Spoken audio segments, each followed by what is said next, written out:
네, 그럼 이번에 그 코로나 백신이 나온 이후에 언택트주, 그다음에 컨택트 이 어느 쪽으로 시장이 주도적으로 흘러갈 것인지 뭐 일시적으로야 컨택트가 강세를 띄우겠지만 네. 장기적으로 봤을 때 이제까지 주도해왔던 언택트 주가 어떻게 될 것인지 그 향방에 대해서 궁금해하는 분들이 많을 것 같아요. 어떻게 보시나요? 네, 이제 우선 최근에 한국 시장의 특징은 역시 로테이션 장세로서 결국 가치주로서의 어떤 로테이션은 충분히 지금은 진행되고 있는 것이 눈에 보입니다. 10월 정도, 9월, 10월 정도부터 해서 이미 이 성장주가 조금 쉬어가면서 가치주로 이미 로테이션은 되고 있는데요. 결국 이제 성장주에 대한 부분들에 대해서 이제 경기 민감 가치주라고 그러죠. 이 부분들이 지금 최근에 좋았고, 특히 최근에 이제 눈에 띄게 좋았던 섹터가 이제 우리가 잘 아다시피 화학입니다. 화학주 굉장히 좋았죠. 그렇죠. 예, 그래서 이제 뭐 유가가 워낙 싸기도 했기 때문에 그렇지도 하고요. 이런 부분에서 그렇고, 그다음에 뭐 신재생 에너지도 물론 이제 바이든 후보 때문에 여러 가지 이슈가 있었지만은 전반적인 흐름에서는 네이버나 카카오 상반기에 굉장히 주도를 하면서 시장을 이어갔던 종목들이 좀 쉬어가면서 실질적으로 그러니까 가치주 중심의, 그러니까 경기 민감 가치주 중심의 시장이 됐고, 또 최근 들어서 11월 들면서 이제 지금 그 금융주까지도 살아 올라오는 모습들이죠. 그러니까 이게 굉장히 눌려있던 섹터들이 올라오는데 실적도 받침이 되면서 상당히 모멘텀을 갖고 있는 종목들이 올라오는 상황입니다. 다만 이제 말씀드렸듯이 이제 백신 나오면 그러면 어떻게 될 거냐 여쭤보시면 가장 크게는 뭐 쉽게 생각할 수 있습니다. 백신의 피해를, 그러니까 코로나 때문에 굉장히 피해를 봤던 가장 낙폭이 컸던 섹터가 제일 먼저 튀고 제일 많이 이제 튀어오를 수밖에 없는 거죠, 단기적으로는. 그래서 이제 결국 피해 업종 중에서 낙폭이 큰 순서대로 먼저 그리고 가장 많이 상승할 것이다 볼 수 있겠는데, 그게 이제 우리가 이야기하고 있는 여행, 뭐 레저, 그다음에 운송항공, 뭐 면세, 뭐 이런 쪽이고요. 그 다음에 이제 우리가 최근에 오늘도 마찬가지면 정유, 뭐 조선, 뭐 이런 것들도 결국 경기 민감 업종 중에서 올라오는데, 최근에 중간적인 입장에서는 이제 특징을 보였던 게 아까 말씀드렸던 중간 뭐 산업재라든지 소재주 이런 것들 중심으로 이제 이미 이제 주가가 좀 로테이션돼서 좀 올라왔고요. 이런 이제 말씀을 좀 드릴 수 있겠고, 다만 이제 백신이 나오면 가장 좀 치명적으로 좀 안 좋을 수 있는 게 결국 진단 키트주 관련 주는 사실 조금 어려울 수 있겠고, 그 다음에 뭐 여러 가지 부분에서 이제 어쨌든 수혜주로 이야기됐던 것 중에 가장 두드러지게 나타날 수 있는 부분들이 진단 키트가 좀 부정적일 수 있습니다. 그럼 이제 기존 성장주는 말씀드렸듯이 우리가 그 코로나 사태 때문에 굉장히 언택트 관련된 산업의 패러다임 그리고 생활의 패러다임이 바뀌었지만 이 언택트 관련된 패러다임이 과연 과거로 회귀할 것인가의 부분은 아니라 볼 수 있겠고, 아마 성장주 중심 그리고 언택트 관련된 산업은 역시 본 궤도로 오르면서 이제는 성장 궤도로 다시 갈 수 있다. 근데 단기적인 자금 흐름에 따라서 아까 말씀드렸던 피해 업종 중에 가장 낙폭이 컸던 업종 중심으로 돈이 먼저 쏠려간 뒤에 결국은 거기에서 어느 정도 키 맞추기가 이루어지면 이제 그때는 다시 이제 보는 거죠. 펀더멘탈이라든지 산업의 성장. 근데 우리가 시장에서 돈이 많이 풀리고 있고 금리가 올라가지 못하는 수준이기 때문에 결국 저금리 기조에서 돈이 많으면 결국은 성장주를 바라볼 수밖에 없죠. 그 시장은 결국 성장주로 갑니다. 그래서 그렇게 포커스를 좀 맞춰야 되지 않을까 생각이 들고, 역시나 단기적인 흐름에서 굉장히 빠르게 이동을 하지만 양쪽을 밸런스를 갖고 가야 된다, 이렇게 바라보겠습니다. 네, 그렇군요. 근데 그 지난번에 우리 빅히트 상장할 때 네. 이야기 나눴었잖아요. 네네. 근데 그 상장하고 나서 이제 기대감으로 딱 단기 급등했다가 지금 많이 이제 하락해 있는 네네. 상황인데, 네네. 사실 코로나가 백신이 나오게 되면은 이 엔터주들에 네. 대한 관심이 좀 커질 것으로 많은 네. 분들이 또 기대하고 있단 말이죠. 네. 왜냐하면 이제 공연 문화가 네네. 이제 다시 좀 활성화되지 않을까? 네네. 어떻습니까? 엔터주에 대한. 네, 지난번 뭐 빅히트 관련된 뭐 이야기를 저희 이렇게 출연해서 이야기를 하고, 사실은 뭐 저도 BTS 굉장히 팬입니다만은 비싸다 말 한번 했다가 사실 좀 굉장히 좀 어려운 상황이 되기도 했습니다. 근데 실제로 또 주가가 너무 많이 빠지다 보니까 팬들의 공격을 받았군요. 예, 뭐 나와가지고 괜히 뭐 비싸다 이야기 한마디 했는데 좀 아쉽게도 이제 좀 빠지긴 했습니다. 분명히 빠졌는데 리바운드는 사실 나오긴 했죠. 근데 단기적으로 보자면 사실 비싸긴 했습니다. 공모가가 사실 좀 비쌌고, 거기에서 이제 첫날 이렇게 상승세가 상당히 컸기 때문에 전체적인 흐름에서는 좀 비싼 부분이 분명히 있었는데 낙폭이 그 뒤로 좀 크긴 했습니다만은 그럼에도 불구하고 이제 엔터 산업이나 이런 부분들은 상당히 좀 그때 제가 한마디 말씀드렸을 거예요.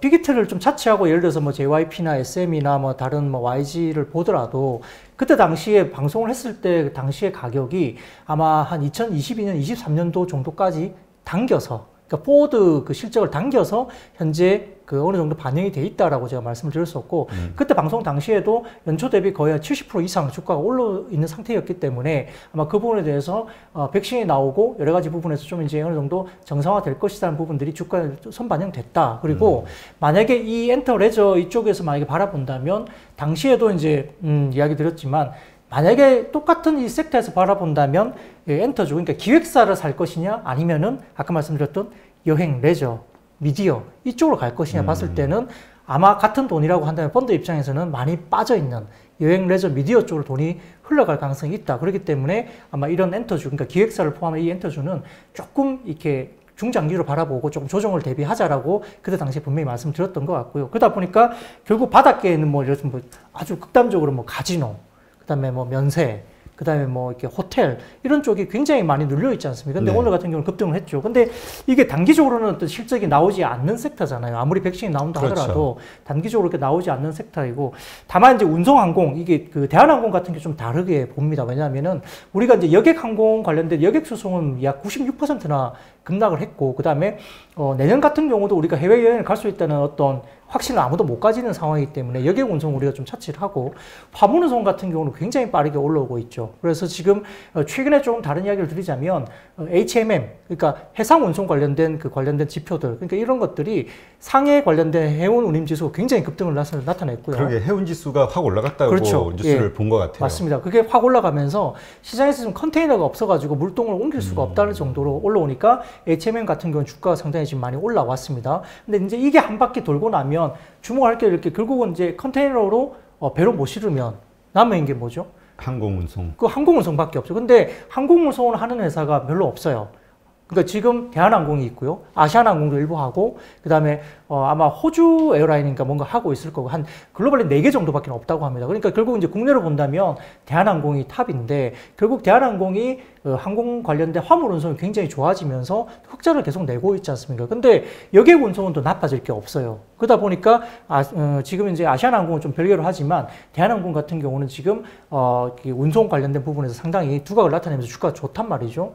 좀 올라왔지만 저는 아직도 여력이 더 있다 봐요. 왜냐하면 아직까지 더 나빠질 게 없어요. 그러니까 사람을 나르는 운송은 더 나빠질 게 없고 화물 운송은 좋아지고 또 4분기를 보자면 우리가 연말에 소비라든지 이런 것들이 강하게 집중되고 있고 소비 시즌이고 보복 시즌이 있기 때문에 이 소비 보복이 있다 보면 결국은 4분기 성수기니까 실어 나를 것들이 굉장히 많고 또 주목을 하다 보면 자동차, 그다음 반도체, IT 부품 이런 것들이 상당히 좀 많다는 말이거든요. 그러니까 결국 그 부분에서 여러 가지 부분에서는 결국은 항공 운송도 좋아지는데 아까 말씀드렸던 엔터주로 좀 돌아가자면 우리가 이제 기획사로 보자면 조금 오른 면이 분명히 있어요. 근데 이게 이제 단기적으로는 여행 레저 이쪽으로 좀 치우칠 수 있겠지만 그럼에도 불구하고 이제 기획사 부분도 상당히 우리가 중장기적으로는 충분히 좋을 수 있다 볼 수 있겠고요.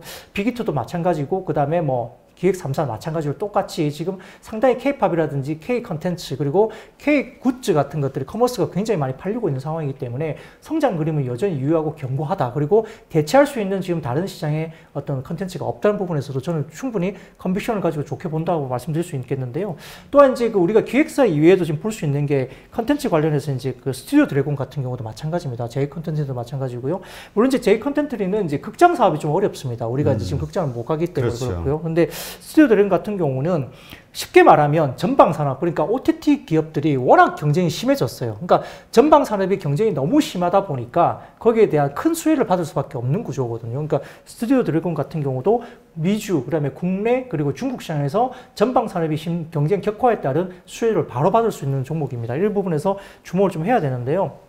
아마 빠르면 연내 그리고 내년에 늦어도 내년 상반기 중에는 아마 넷플릭스 관련된 여러 가지 미주 플랫폼 이 부분에서 수주 소식이 굉장히 있을 것으로 지금 기대가 되고 있는 상황입니다. 그래서 스튜디오 드래곤 좀 보셔야 될 것 같고요. 통신사와 인터넷 플랫폼이 굉장히 이제 합세를 하면서 OTT 사업자도 마찬가지로 굉장히 지금 이제 통신 사업에서 지금 컨텐츠 관련된 협업을 시장을 대응을 하고 있는데 최근에 이제 대한민국과 이제 한국과 중국의 관계 개선을 통해서도 지금 이제 중국 플랫폼들의 국내 컨텐츠에 대한 어떤 자금 베팅이 실제로 일어나고 있는 상황입니다.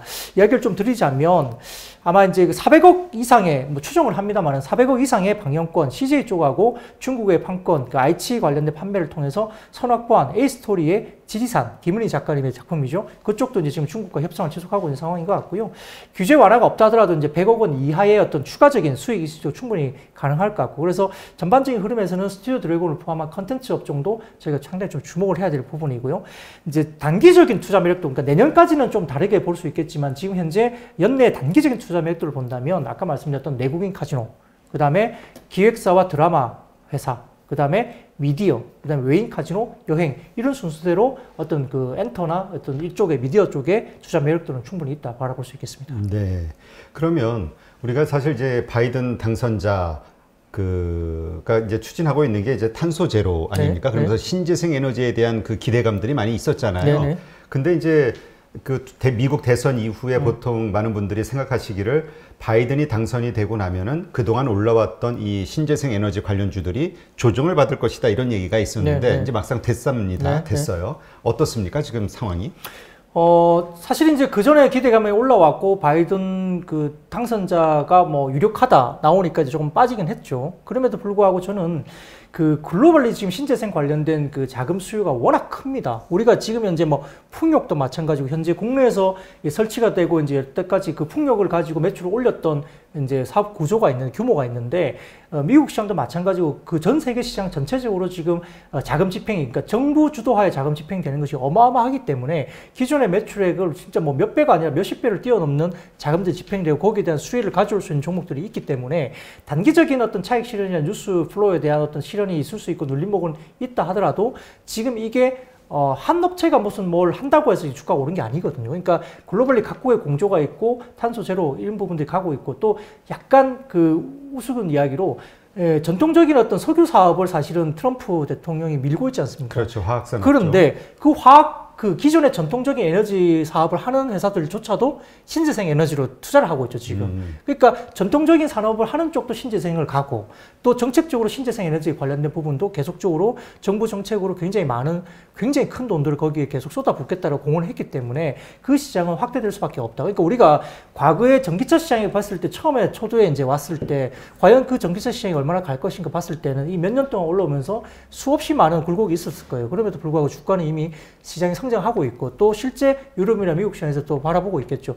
유럽은 굉장히 성장이 크고요. 그 다음에 잠깐 9월 정도에 좀 쉬긴 했습니다만은 유럽 시장이 굉장히 성장을 하고 있고, 미국 시장의 전기차 시장은 아직까지는 테슬라 중심입니다만은 여기도 아직까지는 보급률이 크지 않습니다. 거기에 따라서 중국도 마찬가지고, 어찌됐건 신재생 관련된 부분들은 결국 커질 수밖에 없기 때문에 이 부분은 투자 매력도가 중장기 관점에서 여전히 좋다라고 볼 수밖에 없는 상황입니다. 그래서 이 부분에 대해서는 여전히 주도주로 이야기되는 부분, 그리고 전체적으로 지금 이제 그 관련해서 이제 끝단에 이제 밸류 체인까지도 봐야 되는데, 결국은 아직까지는 주도주를 먼저 보셔야 되겠죠. 우선 주도주가 간 뒤에 그 다음에 이제 뒷단에 서플라이 체인이 따라오기 때문에 면밀하게 좀 보셔야 될 것 같습니다. 네, 그렇군요. 지금 그 주식 투자, 사실 이 코로나 이후에 이제 그 우리 뭐라 그러죠? 동학개미라고도 좀 불렸던 많은 신규 투자자들이, 개인 투자자들이 들어오면서 이 저변이 좀 넓혀졌다 이런 얘기가 있는데, 이제 코로나 상황이 좀 이렇게 마무리가 돼간다 이런 느낌이 들어오면 이 주식 투자하고 있는 이 인구가 어떻게 될 것인가, 더 늘어날 것인가, 유지될 것인가, 이제 줄어들 것인가, 네. 여기에 대한 이론들이 많이 있거든요. 네. 어떻게 보세요? 뭐 한 번 들어온 예탁금이 줄지는 조금 어렵지 않을까. 물론 이제 그 단기적으로 만약에 시장이 굉장히 악화되거나 안 좋아지면 뭐 자금들이 좀 빠져나갈 수 있는 여전히 충분히 있습니다. 왜냐하면 작년까지 작년에 평균 고객 예탁금이 25조 정도 수준이었는데, 현재 같은 경우에 거의 한 40조, 50조 정도까지니까 거의 2배 정도이고요. 외국인의 어떤 그런 힘들, 그리고 기관의 힘들이 굉장히 무색할 정도로 개인 수급이 굉장히 커졌죠. 뭐 하루에 외국인들이 뭐 1조 6천억을 팔아도 개인들이 다 받아내는 정도 수준까지 실적에 대한 부분을 포함해서 유동성이 풍부하기 때문에 아마 이 고객 예탁금의 규모는 시장이 아주 극단적으로 빠지지 않는 경우라면은 굉장히 좀 어느 정도 일정 수준 이상 계속 유지될 가능성이 크다고 볼 수 있겠고요. 이미 이제 고객 예탁금도 뭐 사상 최대를 찍었고, 그 다음에 뭐 우리가 소위 말하는 레버리지, 그러니까 신용이라든지 대출 규모도 이미 이제 그 상단을 뚫고 이제 굉장히 올라와 있는 상황이거든요. 근데 과거에 뭐 10조, 12조 정도까지 올라가면 굉장히 좀 부담스럽다 해가지고 거기서부터는 고점이다 해가지고 주가 빠지고 그다음에 한 8조 정도까지 신용 규모가 내려오면 저점이다 샀는데 지금 벌써 뭐 그게 돌파된 지 굉장히 오래됐습니다. 17조 그 정도까지 올라왔습니다. 나왔었잖아요. 그렇죠. 맞습니다. 그러니까 그런 부분들이 상당히 좀 유동성이 굉장히 풍부하다고 이야기되는데 물론 이게 17조까지 올랐기 때문에 시장이 극단적으로 안 좋아지면 물론 거기에서 이제 다치는 계좌들이 나오고 손실이 나기 때문에 빠져나간 자금들이 분명히 있을 거라고 봅니다. 근데 일정 수준 이상의 고객에 딱 하면 충분히 이제 되는 분위기고요. 말씀드렸듯이 결국은 금리죠. 금리가 올라가지 못하고 저금리가 되면 결국 갈 곳은 주식시장과 부동산 시장입니다. 그렇기 때문에 어쩔 수 없이 양분화될 수 있는 국면에서는 결국은 이 고객의 탁금이 단기적으로 시장이 무너지지 않는다면 어느 정도 유지는 될 것이고요. 유동성이 풍부한 부분 그리고 금리가 내년까지 저금리 규제가 유지된다면 아마 내년 정도에는 조금은 지금보다 한 단계 레벨업 될 지수를 볼 가능성이 좀 크지 않을까 이렇게 판단됩니다. 네, 그렇군요. 지금 코스피 지수가 11월 10일 기준으로 보니까 시가총액 규모가 장중 1,700조를 돌파했다. 네. 이런 뉴스가 나왔죠. 이런 시총 규모가 확대가 된다. 이건 어떤 의미를 가지고 있는 걸까요? 네, 결국은 시장이 성장하는 것이죠. 그리고 돈이 많이 들어오기 때문에 주식시장에 대해서 결국 그 유동성의 힘으로 밀어 올려 붙인 부분이 분명히 있고 또한 몇 가지 섹터 그리고 몇 가지 종목들이 상당히 많이 성장했습니다. 뭐 미국도 마찬가지입니다. 아까 제가 말씀드렸지만 몇 개의 종목들, 그러니까 적어도 5개에서 10개 정도 종목이 시장을 끌어올렸고 그게 전부 다 시총을 거의 다 반영을 하고 있고요. 그 부분들이 결국 한국도 마찬가지로 봅니다. 그래서 뭐 삼성전자가 대장주이긴 하지만 최근 들어서 이제 시가총액 12여 업체들 바라보면 대부분 다 성장주들이 그 자리를 다 꿰차지하고 있고 전통 산업들이 다 10위 밖으로 밀리면서 상당히 어려움이 있었잖아요. 그런 부분들이 코로나 사태 이후에 상당히 변화된 패러다임에서 주가들이 반영되고 그게 시총이 반영됐고요. 또 말씀드렸던 고객 예탁금 규모가 거의 작년 평균 대비 2배 정도까지 오르면서 시장을 밀어 올렸고 그게 레버리지도 벌써 17조까지 신용과 대출이 그렇게 올라와 있지 않습니까? 그 부분들이 결국은 시장을 형성한 부분인데 이게 과연 이제 버블이 아니냐라고 묻는 사람도 분명히 있어요. 근데 뭐 말씀을 드릴 수 있자면 결국은 어닝을 우리가 봐야 됩니다. 지금 봤을 때 주가가 오늘도 뭐 2,450 정도 이상 뭐 주가가 올라왔는데 이미 고점을 뭐 장중 고점이 이제 굉장히 많이 올라왔다 해서 이제 밸류에이션 부분에 대해서 부담이 된다고 말씀드렸지만 오히려 지난 8월이나 이렇게 비교를 해보면 현재 밸류에이션이 더 싸요. 왜 그런 거 아니? 최근 들어서 EPS 상향 조정이 계속 폭주로 올라오고 있고요. 바닥권에서 올라오는데 결국은 주가는 올라왔는데 어닝 EPS가 급증하는데요. 최근 한 달 내에 지금 EPS는 한 15% 정도 급증했습니다. 근데 저희가 좀 테스트를 해보면 2000년도 대비 2021년도에 코스피 기준 EPS는 약 35% 이상 급증합니다. 그렇기 때문에 EPS 급증에 따른 코스피는 결국은 현재 주가 수준이라도 결국 아마 밸류에이션이 좀 더 낮게 형성될 가능성이 있습니다. 시간이 지나면서. 그러면 결국은 밸류에이션 매력도가 주가가 안 빠진다 하더라도 EPS가 올라가기 때문에 밸류에이션 매력도는 좀 더 높아질 수밖에 없고요. 그러면 PER이라든지 PBR 구조가 더 빠지니까 시장은 아직도 매력적인 시장이 될 수가 있는 거죠. 네. 아까 그 우리가 그 고객 예탁금이 한 50조 정도 지금 들어와 있다. 이렇게 말씀을 하셨는데 근데 이제 또 그 자금의 성격을 그렇게 얘기하는 분들도 있더라고요. 이게 올라가는 걸 살 자금이 아니라 떨어지면은 살려고 하는 대기 자금일 것이다. 네네. 그러니까 시장이 계속 지속적으로 더 상승하거나 이러기에는 뭔가 새로운 매수세가 들어오지 않으면 어렵다. 이제 그게 이제 외국인 투자자를 얘기하는 거겠죠. 네. 그거에 대해서는 어떻게 보세요? 네, 결국 저희가 바라봤을 때는 외국인들이 이제 본격적으로, 그러니까 본격적이라기보다는 외국인들이 매수로 좀 전환되는 구간이 이제 환율 구간을 본다면 원달러 환율 같은 경우에는 1140원에서 1160원 구간이 외국인들이 좀 전환되는 그 국면이라고 좀 보는 분석이 되게 많습니다. 그리고 최근 들어서 이제 1110원, 20원까지 내려왔잖아요. 외국인들이 가장 많이 샀던 그 환율 구간입니다. 근데 현재 분위기로 봤을 때는 조 바이든 대통령이 만약에 당선자가 된다면 아마 대규모 경기 부양책이 있을 것 같고 그다음에 페드의 입장도 마찬가지고 금리가 유지되고 하다 보면 결국은 이 부분에서 원달러 환율이 굉장히 이렇게 워낙 강세가 더 이어질 가능성이 크다고 보고 있는 상황이죠.